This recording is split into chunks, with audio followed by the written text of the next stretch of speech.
ఇప్పుడు మన busy life స్టైల్లో మన ఈ అవైలబిలిటీ రెస్టారెంట్స్ వీటి కల్చర్ పెరిగిపోయి సో ఇంట్లో వండడం అనేది తక్కువైపోయింది. ఇప్పుడు కూడా ఇంట్లో కొంతమంది ఉంటారు, వెరీ లెస్ పర్సెంటేజ్ అనమాట, చక్కగా హెల్దీ డైట్ తింటారు. హెల్దీ డైట్ చాలా it makes lot of difference. మనం తినే డైట్ అనేది చాలా ఇంపార్టెంట్. హెల్దీ డైట్ ఏంటంటే మనం చక్కగా ప్రొద్దున్నే కూడా మన నిమ్మకాయ వాటరు లేదంటే జీరా వాటరు వాము వాటర్ ఇలాంటివి తీసుకొని బ్రేక్ఫాస్ట్కి కూడా ఎగ్స్ తర్వాత ఫ్రూట్స్ ఇలాంటివి తీసుకొని ఎగ్స్ అనేది చాలా చాలా ఇంపార్టెంట్. ప్రోటీన్ అనేది చాలా ఇంపార్టెంట్ అమ్మ. ప్రోటీన్ వెజిటబుల్ ప్రోటీన్ అన్నా ఉన్నాయి, యానిమల్ ప్రోటీన్ అన్నా ఉన్నాయి. వెజిటబుల్ ప్రోటీన్ అంటే మనకు వెజిటేరియన్స్కి ఏం ప్రోటీన్ ఉంటుంది అంటారు, అది తప్పు. వెజిటేరియన్స్లో కూడా చాలా మంచి ప్రోటీన్ ఉంటుంది. ఎన్ని దాల్స్ ఉన్నాయి మనకి, ఎన్ని లెంటిల్స్, చక్కగా కందిపప్పు, పెసరపప్పు, మినప్పప్పు, రాజ్మా అంతా కదా. కార్బ్స్ ఎక్కువ ఉంటాయి అంటే కార్బ్స్ ఉన్న ప్రోటీన్ కూడా ఉంటుంది కదా, కాంప్లెక్స్ కార్బ్స్ కాదు కదా అవి. అవి మంచిదే కదా. తర్వాత మనకి సోయా ఇన్ని రకాలు ఉన్నాయి కదా, పన్నీరు, టోఫు ఎంత ఉన్నాయి చెప్పండి. ఇన్ని రకాల దీంట్లో ప్రోటీన్ మనకి ఏం తక్కువ అవుతుంది వెజిటేరియన్స్లో. చక్కగా ప్రోటీన్ తీసుకొని మీరు ఆ బియ్యంలో కూడా దంపుడు బియ్యం తింటే కనుక ఇంత మీకు ఇన్సులిన్ స్పైక్ అనేది ఇంత ఉండదు. అది తీసుకుని ఎక్కువ కూర తీసుకుని చక్కగా ఇలా తీసుకుంటే కనుక ఎంత మంచిది. అలాగే ఫైబర్ ఎంత అవసరం మనకి. ఫైబర్ మనకి అన్ని వెజిటబుల్స్లో మన ఆల్ కలర్డ్ వెజిటబుల్స్ అన్నీ మంచివి. క్యారెట్, బీట్రూట్లు, గ్రీన్ లీవ్స్ మనకి. సో ఇదివరకు హెల్దీగా ఉండే ఇండియాలో ఇవన్నీ సహజంగా జరిగిపోయేవి. ఇప్పుడు మనం అన్హెల్దీ ఎందుకు అయ్యామంటే ఇవన్నీ సహజంగా చేయడం లేదు. అలాగే సీడ్స్, నట్స్ కదా, ఒమేగా 3 ఫ్యాటీ యాసిడ్స్కి ఇవన్నీ కూడా ఇన్ని పెట్టుకుని మనం ఇవన్నీ ఎక్స్పెన్సివ్గా కాదు కదా. ఇప్పుడు నేనేం మిమ్మల్ని బ్రాక్లీ తినమంటలేదు, నేనేం మిమ్మల్ని బ్లూబెర్రీస్ అసలు అవన్నీ నాన్ సెన్స్. వాషింగ్టన్ యాపిల్ అంటారు, ఆ యాపిల్ అంటారు, ఇక్కడ ప్లమ్స్ అంటారు. అవన్నీ ఎందుకమ్మా, అవి ఎక్కడి నుంచో వచ్చినవి. అవి ఎన్నో రోజులు ఎంతో ప్రిజర్వేటివ్స్ వేస్తారు, ఎన్నో రోజుల నుంచి. అట్లా ఇంకేముంటాయి, ఏం మిగలవు. మన ఫ్యాన్సీ ఇదే కానీ చక్కగా మన దేశంలో పండేవి చక్కగా మనం తింటే బాగుంటాయి కదా, మంచిది కూడా ఆరోగ్యానికి. అలా కాకుండా మన జాంకాయని ఎంత చిన్న చూపు చేస్తాం, మన అరటిపండుని ఎంత మన ఫ్రూట్స్ మనకు ఉన్నాయి కదా. మన చక్క అన్ని సీజనల్ ఫ్రూట్స్, సీతాఫలం, మ్యాంగో, పనస అన్నీ ఉన్నాయి కదా. ఇంత మంచి ఫ్రూట్స్ ఉన్నాయి. మన సీజనల్ ఫ్రూట్స్, మన సీజనల్ వెజిటబుల్స్ ఇవన్నీ మనం తీసుకుంటే మనకి గట్కి మంచిది, మన హెల్త్కి మంచిది, మన స్కిన్కి, హెయిర్కి, ప్రతి దానికి మంచిది. ఇవన్నీ వదిలేసి మనం జంక్స్ మీద ఉంటే వాళ్ళు ఏం చేస్తారు, అవన్నీ అన్హెల్దీ కదా. అవన్నీ కాకుండా మనం ఇంట్లో చేసుకుని తింటే ఎనీ డే. నేను అలానే మన క్రేవింగ్స్ ఆపుకోమంటలేదు, తినాలి. ఎప్పుడు 2 వీక్స్కి ఒకసారి, మంత్లీ 2 తింటే కనుక ఇట్స్ ఓకే. కానీ but not everyday. Sugar is very dangerous అమ్మ. మనిషి 100 ఏళ్ళు బ్రతకాలంటే, లాంగ్ లైఫ్ చాలా హాయిగా బ్రతకాలంటే ఏం చేయాలి? ప్రశాంతంగా మన తాతగారు అందరూ బతికేశారు కదమ్మా. వాళ్ళు ఎలా బతికారు? బ్యాలెన్స్. వాళ్ళకి ఏంటి, పిచ్చి ఫోన్లు లేవు, పిచ్చి సోషల్ మీడియా లేదు, ఈ స్ట్రెస్, పనికిమాలిన స్ట్రెస్ లేదు. అవును. మనకి ప్రొద్దున్నే లెగ్గవడమే ఫోన్ తీస్తున్నారు, సోషల్ మీడియాకి వెళ్తున్నారు. రాత్రి శాంత నిద్రపోయే వరకు కూడా సోషల్ మీడియాలోనే ఉంటున్నారు. ఇంకా వాళ్ళకి ఎక్కడ మనశ్శాంతి ఉంటుంది? ఉండదు కదా. వాళ్ళు ఎలా బతుకుతారు? 100 years బతకరు కదా. బతికినా హెల్దీగా బతకరు కదా. మందులతో బతికినా వాళ్ళు హెల్దీగా హ్యాపీగా బతకరు కదా. అవును. మందులతో అయితే ఈడుస్తారు, కాకపోతే అది క్వాలిటీ లైఫ్ కాదు కదా. క్వాలిటీ లైఫ్ అంటే ఏంటన్నమ్మా, మనం ప్రశాంతంగా హెల్దీ ఫుడ్ తింటా, మంచి ఎక్సర్సైజ్, చక్కటి ప్రతిరోజు ఎక్సర్సైజ్ చేయాలి కంపల్సరీగా. 1/2 hour to 1 hour మనకి తోచిన ఎక్సర్సైజ్ మనం చేయాలి. ఇప్పుడు స్ట్రెంగ్త్ ట్రైనింగ్ ఇవన్నీ అంటున్నాం, మనం ఇల్లు ఉడ్చుకోవటం, తడిగుడ్డ పెట్టుకోవటం, బట్టలు ఉతకడం, ఇవన్నీ స్ట్రెంగ్త్ ట్రైనింగ్లే కదా. అవును. ఇవన్నీ మానేస్తున్నాం. జిప్పని ఎఫర్ట్ చేయగలిగిన వాళ్ళు జిమ్కి వెళ్ళి స్ట్రెంగ్త్ ట్రైనింగ్ చేయడంలో తప్పులేదు. ఎఫర్ట్ చేయలేని వాళ్ళు కూడా ఇవన్నీ ఇంట్లో చేసుకోవచ్చు కదా. మనం చేసే రుబ్బుకోవడం ఇవన్నీ స్ట్రెంగ్త్ ట్రైనింగే కదమ్మా. అవును. రుబ్బుకోవడం అన్నీ స్ట్రెంగ్త్ ట్రైనింగే కదా. ఒళ్ళు వంచి ఇల్లు ఉడిస్తే కూడా ఇప్పుడు అంత పెద్ద చీపుర్లు కాదు, చిన్న చీపుర్లు అయితే ఎవరు ఓడట్ల ముంగోవాలని. అలాగే మోపింగ్ కర్రలు కూడా వచ్చేసినాయి, ఎవ్వరు కింద కూర్చుని బట్ట పెట్టడం లేదు.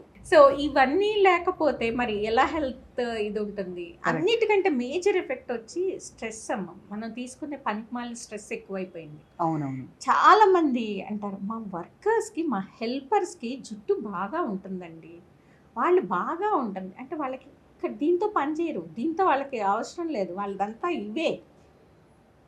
అప్పుడు వాళ్ళకి అంతా హెల్తీగానే ఉంటుంది, జుట్టు బాగుంటుంది, స్కిన్ బాగానే ఉంటుంది. మనం దీంతోనే కదా ఇది పట్టుకోం కదా, అందుకని మనకి మెంటల్ స్ట్రెస్ ఎక్కువ ఉంటుంది కదా వాళ్ళకి అనేది చాలా తక్కువ మెంటల్ స్ట్రెస్. ఇప్పుడు వాళ్ళు ఫోన్లో వచ్చి చెడిపోతున్నారు సోషల్ మీడియా వచ్చి. బట్ ఇన్ జనరల్ ఒక జనరేషన్ వాళ్ళకి ఈ సోషల్ మీడియా అనేది లేదు, అది మేజర్ కల్ప్రిట్. దాంతో ఎక్కువగా స్ట్రెస్ తీసుకుంటున్నాం, నిద్రపోతుంది. చాలామంది పిల్లలు వచ్చి అంటారు, డాక్టర్ గారు మా అమ్మ గొడవ పెడతారు కానీ మా మదరు, నేను 8 hours పడుకుంటున్నాను అండి, 12 పడుకుంటున్నాను, 9 వరకు పడుకుంటున్నాను, అది 8 hours స్లీప్ కదా అంటున్నారు. నువ్వు 12 పడుకుంటే అది 8 hours స్లీప్ ఎలా? నువ్వు బయలాజికల్ క్లాక్ని రివర్స్ చేస్తున్నావు కదా. నీ బయలాజికల్ క్లాక్ ఏంటి? నీకు ఒక హార్మోన్ ఉంటుంది కదా మెలటోనిన్ అనేది, అది ఎప్పుడు సిక్రీట్ అవుతుంది? బిట్వీన్ 8 to 10 సిక్రీట్ అవుతుంది. ఆ సిక్రీట్ అయినప్పుడు నువ్వు పడుకోవాలి కదా, పడుకోకుండా ఆ టైంలో మేలుకొని ఉండి కార్టిసాల్ సిక్రీట్ అయ్యేటప్పుడు నువ్వు లెగవాలి. నువ్వు కార్టిసాల్ సిక్రీట్ అయ్యేటప్పుడు పడుకుంటే నీకు స్ట్రెస్ ఎక్కువ అవుతుంది కదా, నువ్వు పడుకున్నా అది నిద్ర పట్టదు, అది సౌండ్ స్లీప్ కాదు కదా. అప్పుడు నీకు ఎలా అది అవుతుంది? 8 hours స్లీప్ కానే కాదు. అంటే నీ స్లీప్ డిప్రైవ్ అవుతున్నావు, నీ హెల్త్ పాడవుతుంది, స్కిన్ పాడవుతుంది, హెయిర్ పాడవుతుంది. మళ్ళీ డాక్టర్ దగ్గరికి వచ్చి మళ్ళీ నువ్వు అసలు ఏది హెల్తీ లైఫ్ స్టైల్ అనేది ముట్టుకోవు, మళ్ళీ నీకు ఏదో ఒక సొల్యూషన్ కావాలి, డాక్టర్ ఇచ్చేసేయాలి. ఏంటి? టాబ్లెట్స్, క్రీమ్స్, వాటితో ఎలా అవుతుందమ్మా? ఇన్ అండ్ అవుట్ రెండు ఉంటేనే బాగుంటుంది. లోపల నుంచి రావాలి, బయట నుంచి కూడా మనం కేర్ తీసుకోవాలి. రెండు కేర్ తీసుకుంటేనే బాగుంటుంది. అలా కాకుండా ఓన్లీ మనం ఎంతసేపు పూతలు రాతలు మింగటాలు అంటే కనుక అది అవ్వదు, పని చేయదు. సో నీ లైఫ్ స్టైల్ బాగుండాలి. ఇది ఇప్పుడు అది కాకుండా ఇంకొకటి ఏంటంటే అన్ఫార్చునేట్గా ఆడపిల్లలు మగపిల్లలు అని లేదు, అందరూ స్మోకింగ్ డ్రింక్ చేయడం అనేది కామన్ అయిపోయింది. కరెక్ట్. నికోటిన్ అనేది చాలా హార్మ్ చేస్తుంది స్కిన్కి. సో అది నువ్వు స్మోక్ చేయకపోయి నువ్వు స్మోక్ చేసే వాళ్ళ పక్కన కూర్చున్నా సరిపోతుంది. అవును, కాబట్టి ఆ వాతావరణంలో ఉండడం వల్ల కూడా మనకి అన్హెల్దీగా బాడీ తయారవడం అండ్ అలాగా పాడవడం అంతా అవుతుంది. సో ఈ కేర్ అంతా తీసుకుంటే 100 ఏళ్ళు బ్రతకడం సాధ్యం. అండ్ సాధ్యం అంటే అట్లీస్ట్ 100 ఏళ్ళ కంటే కూడా హెల్దీ హ్యాపీ లైఫ్ స్టైల్ అనేది చాలా, నీ లైఫ్ స్టైల్ అనేది నీ చేతుల్లో ఉందమ్మా. అది కాకుండా డాక్టర్ మీదే ఉండి నేను చేసేవన్నీ చేస్తాను, నేను చేసి నన్ను అడగొద్దు, నేనేం తింటున్నాను అడగొద్దు, ఎప్పుడు పడుకుంటున్నాను అడగొద్దు, కానీ నాకు కావాలి అంటే మాత్రం రాదు. డాక్టర్ శైలజ గారు, రాగానే ఫస్ట్ మిమ్మల్ని చూసి అనుకున్నాను, అబ్బా ఇవి స్కిన్ ఎంత బాగుందో అని. అప్పుడు అనుకున్నాను మైండ్లో, ఆహా కాస్మెటిక్ డర్మటాలజిస్ట్ కదా, naturally she knows how to take care of skin అని చెప్పి మీ స్కిన్ చాలా గ్లో అవుతుంది. ఈ మధ్య గ్లోయింగ్ స్కిన్ బాగా కనిపిస్తుంది చాలామందిలో. సో ఇలా మీలాగా గ్లోయింగ్గా ఇన్ అండ్ అవుట్ గ్లోయింగ్గా ఉండాలంటే మీరు ఏం కేర్ తీసుకుంటారు?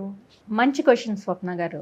గ్లోయింగ్ స్కిన్ కోసం అని చాలామంది చాలా డబ్బులు తగలేస్తుంటారు. అంటే ఆ షైన్ రావడం నన్ను అడుగుతారు, డాక్టర్ గారు ఇవాళ కూడా అడిగారు. ఇన్ఫ్యాక్ట్ నేను హైడ్రా ఫేషియల్ చేస్తుంటే, డాక్టర్ గారు ఇన్స్టాలో చూశానండి, ఏదో అప్లై చేస్తున్నారు డాక్టర్ గారు, భలే గ్లో అయిపోతుందండి, అది ఏంటి డాక్టర్ గారు నాకు కూడా ఇవ్వరా అని అడుగుతారు. అంటే అమ్మ మీరు ఇన్స్టా రీల్స్ ఇవన్నీ చూసొచ్చి అదంతా కెమెరా ఉంటుంది, మేకప్ ఉంటుంది, తర్వాత నిజంగా అలాంటి ప్రోడక్ట్ ఏదన్నా ఉంటే కనుక అందరూ గ్లోయిగానే ఉంటారమ్మా, ఎవరు ఇదిగా ఉండరు. ఆ ప్రోడక్ట్ కొనుక్కొని రాసుకోలేరా? అందరూ రాసుకుంటారు కదా, అందరూ గ్లోగానే ఉంటారు కదా, అది కాదు కదా అంటారు. డాక్టర్ గారు ఫలానా హీరోయిన్ చాలా అందంగా గ్లో అయిపోతాడు, ఏం చేస్తాడు డాక్టర్ గారు అంటారు. వాళ్ళు కష్టపడినట్టు నువ్వు కష్టపడలేవమ్మా, వాళ్ళు చేసినట్టు నువ్వు చేయలేరు. ఎందుకంటే వాళ్ళు తీసుకునే డైట్ కాడి నుంచి వాళ్ళు కేర్ఫుల్గా తీసుకుంటారు. అవునా కాదా అంటే వాళ్ళు షూటింగ్ స్కెడ్యూల్కి వెళ్ళినా వాళ్ళకి వచ్చేస్తుంది, వాళ్ళ ఫుడ్ ఏంటో వాళ్ళకి వస్తుంది. వాళ్ళు మనలాగా షుగర్స్ తినేరు, మనలాగా ఏది పడితే అది తినేసేయరు. చాలా హెల్తీ, చాలా సాక్రిఫైస్ చేస్తారు వాళ్ళు ఫుడ్ దగ్గర. అవునా కాదండి?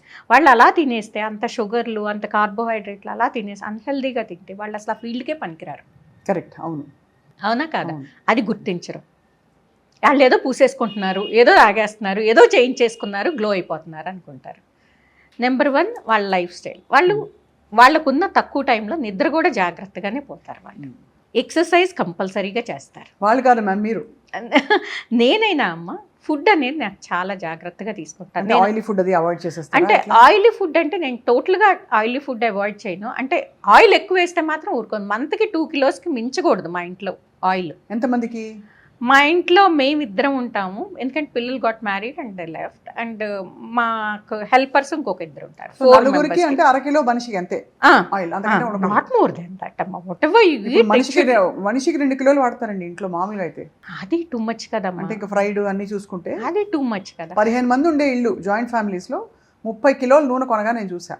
ఇంకా అది అయిపోతుంది. నాకు 2 కిలోస్కే నేను దెబ్బలాడుతూ ఉంటాం మా కుక్ తోటి.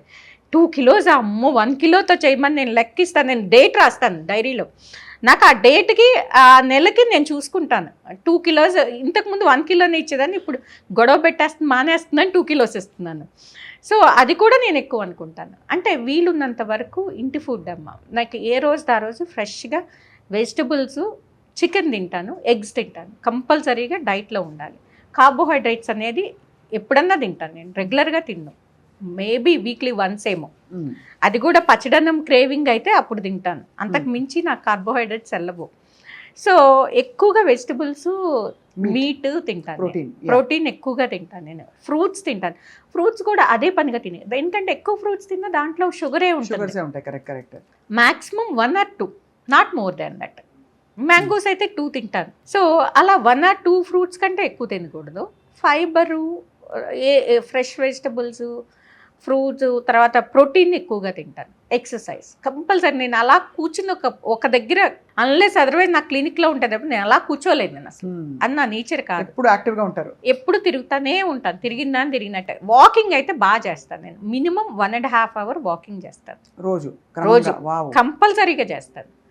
సో 1.5 hour చేస్తాను. యోగా చేసేదాన్ని, ఇప్పుడు మానేసాను, మళ్ళీ యోగా మొదలు పెట్టాను. సో ఫిట్నెస్ ఒకటి, డైట్ విషయంలో చాలా జాగ్రత్తగా, ఆయిల్ చాలా మితంగా తీసుకోవడం, కార్బ్స్ ఎక్కువ తీసుకోకుండా, బహుశా స్వీట్లు అవి అయితే అసలు తినను. స్వీట్స్ ఎప్పుడన్నా తింటానమ్మా, నాట్ అది కూడా పాయసం మ్యాక్సిమం తింటే, అది కూడా బెల్లంతో చేసిన పాయసం, అది కూడా రెగ్యులర్గా కదా, ఇప్పుడు వన్స్ ఇన్ ఏ వైల్. అలా తింటే కనుక అసలు పనికిరాదు, స్కిన్ పనికిరాదు, హెయిర్ పనికిరాదు, మనము పనికిరాదు, బాడీ పనికిరాదు మెయిన్. దీంతో పాటు ఏంటంటే మెయిన్ మనం నిద్ర కంపల్సరీగా. నేను 8 hours క్వాలిటీ నిద్ర, బై 9:30 మ్యాక్సిమం 10కి నిద్రపోతాను. పొద్దున్నే చక్కగా లేచిపోతారు, చక్కగా హాయిగా, మైండ్ ఫ్రెష్గా ఉంటుంది. ఎప్పుడైనా మీరు చూడండి అమ్మా, ఏ రోజన్నా మీరు లేట్ నైట్ పడుకుంటే కనుక మీకు ఆ రోజంతా డిస్టర్బ్డ్గానే ఉంటుంది. అంటే మేబీ మీ బాడీ పనిచేస్తూ ఉండొచ్చేమో కానీ మెంటల్గా మీరు టైర్డ్ అవుతారు, హ్యాపీగా ఉండరు. మీరు ఆ క్వాలిటీ, వర్క్ క్వాలిటీ అనేది పడిపోతుంది. అది కంపల్సరీగా మనం ఎప్పుడన్నా లేట్ నైట్ పార్టీలు ఉన్నప్పుడు తప్పదు, అంటే అదే రెగ్యులర్ అవ్వకూడదు. మంత్కి 2 times okay, but not every weekend నేను ఇలాగే లేట్ నైట్ పార్టీలు చేస్తాను, నీ హెల్తే పాడవుతుంది. ఎక్సర్సైజ్, ఫుడ్, మంచి ఫుడ్. నేనేదో డర్మటాలజిస్ట్, నీ ప్రొసీజర్ ఆ ప్రొసీజర్, నేను ఏ ప్రొసీజర్ చేసుకోను, నాకు అసలు. కాకపోతే స్కిన్ కేర్ మాత్రం చాలా అవసరం అమ్మ, ఎవరికైనా సరే స్కిన్ కేర్ చాలా ఇంపార్టెంట్. స్కిన్ కేర్ అంటే చాలామంది అనుకుంటారు చిన్నప్పటి నుంచి చేయాలి స్కిన్ కేరు. మామూలుగా ఎప్పటి నుంచి స్కిన్ కేర్, నాకు చాలా బాధ అనిపిస్తుంది. చిన్న పిల్లలు కూడా మేకప్లు వేసి తీసుకొస్తుంటారు పెళ్ళిళ్ళకి. ఎందుకు మేకప్లు వాళ్ళకి? అసలు చిన్నప్పుడు మేకప్ అనేది అసలు మనం పసి స్కిన్, అది చాలా టెండర్గా ఉంటుంది. ఆ స్కిన్కి మేకప్ ఏంటమ్మా? మేకప్ చేస్తే నువ్వు రూయిన్ చేస్తున్నావు పాప స్కిన్ని.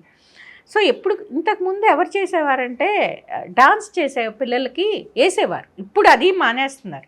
ఇంతకుముందు డాన్స్ చేసే పిల్లలకి వేసేసి స్టేజ్ మీద పిల్లలకి అలాగా కనిపించాలని తీసుకెళ్ళి, ఇప్పుడు అది కూడా లేదు. న్యాచురల్గానే మాయిశ్చరైజర్లో టింట్ ఉంటుంది, సన్ స్క్రీన్లో టింట్ ఉంటుంది, అది యాజ్ గుడ్ యాజ్ మేకప్.